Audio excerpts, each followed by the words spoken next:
বিসমিল্লাহির রহমানির রহিম। আসসালামু আলাইকুম। জনতা রান্নাঘর থেকে সবাইকে জানাচ্ছি শুভেচ্ছা। আশা করি সবাই ভালো আছেন। আজকে যে রেসিপিটি করব সেটা হচ্ছে একটা ভর্তার রেসিপি, সেটা চিকেন ভর্তা।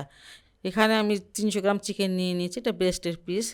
যাই হোক, যে কোনো অংশ দিয়ে করা যাবে। খুব কম একটুখানি লবণ দিয়ে দিচ্ছি, আধা চামচের মতন আদা রসুনের পেস্ট সেটা দিয়ে দিলাম, আধা চামচ দিয়ে দিচ্ছি মরিচের গুঁড়া,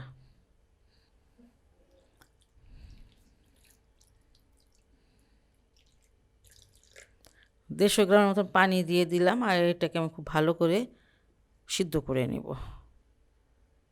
এভাবে একটু কাট দিয়ে নিয়েছি, যাতে এটা যখন ভর্তাটা করব কাটতে সুবিধা হবে, আর ভিতরে মশলা ঢুকবে, আবার সিদ্ধ হবে। যাই হোক, এটা এখন আমি ঢেকে দিব, ঢেকে এটাকে সিদ্ধ করে নেব।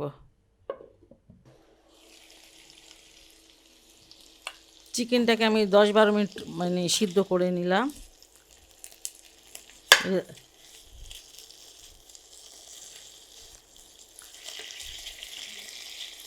বুকের মাংসটা সিদ্ধ হতে খুব একটা বেশি সময় লাগে না, 10 মিনিটে এনাফ।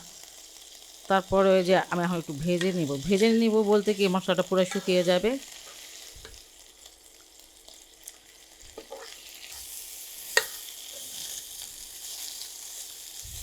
ভিতরে জুসি থাকবে, উপরে একটু হালকা একটু কালার আসবে। যাই হোক, ভাজাটা আমার হয়ে গেল, সব মিলে আমার 12-13 মিনিট লাগলো। আর এটা এখন আমি নামিয়ে নিচ্ছি। 1 চামচ মতন তেল দিয়েছি।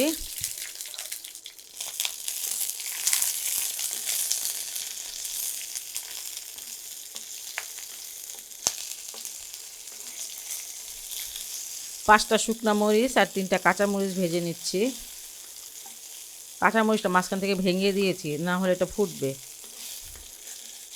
মরিচগুলো আমার ভাজা হয়ে গেছে, আর এগুলো আমি এখন উঠিয়ে নিব। এখানে আমি 2 কোয়া রসুন কুচি দিয়ে দিচ্ছি।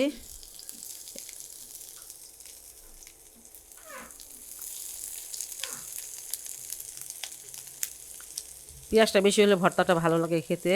আর এগুলো হালকা একটু ভেজে নেব।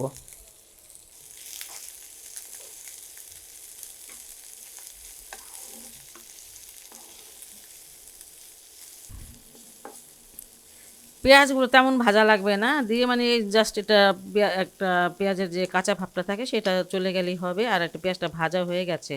আর এখানে প্রায় আধা কাপের মতন পেঁয়াজ ছিল। চিকেনগুলো আমি একটু কেটে নিব, কেটে নিলে ভালো হয়। একাই খুলে যায়, নরম হয়েছে তো। 12-14 মিনিট একটু সিদ্ধ করে নেবেন।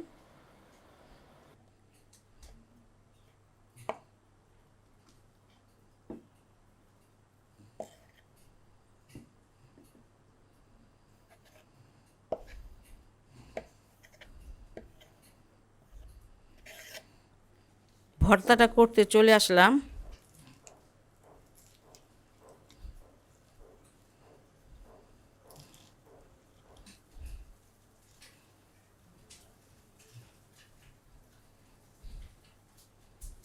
স্বাদ মতো লবণ দিয়ে দিচ্ছি, কারণ চিকেনে আমি কিছুটা লবণ দিয়েছিলাম তখন। পেঁয়াজ মরিচগুলো খুব ভালো করে মেখে নিচ্ছি।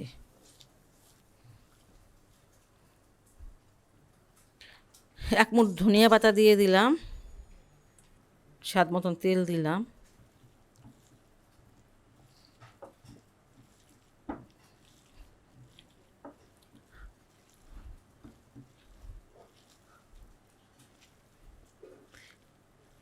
পেঁয়াজ মরিচ ধনিয়া পাতাকে খুব ভালো করে আগে মাখিয়ে নিতে হবে।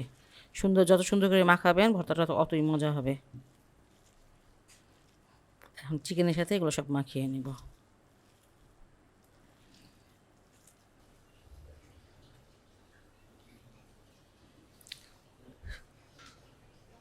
এটার একই তেল নিয়েছি, তখন অর্ধেকটা দিলাম, আর এখন অর্ধেকটা দিচ্ছি। সরষের তেলে ঘ্রাণ অনেক ভালো লাগে ভর্তার ক্ষেত্রে আমার কাছে। চিকেন আমরা সবাই এমনি খাই, একটা অন্যরকম টেস্ট। আর আপনি ভর্তা বানিয়ে খেয়ে দেখবেন একদম ভিন্ন একটা টেস্ট। খুবই টেস্টি একটা ভর্তা হয়। বাসায় এটা অবশ্যই ট্রাই করবেন। আর যদি ভালো লাগে আমার এই রেসিপিটি, তাহলে অবশ্যই আমার চ্যানেলকে লাইক কমেন্ট সাবস্ক্রাইব করবেন। সবাই ভালো থাকুন, সুস্থ থাকুন, নিরাপদে থাকুন, এই দোয়া করি। আল্লাহ হাফেজ।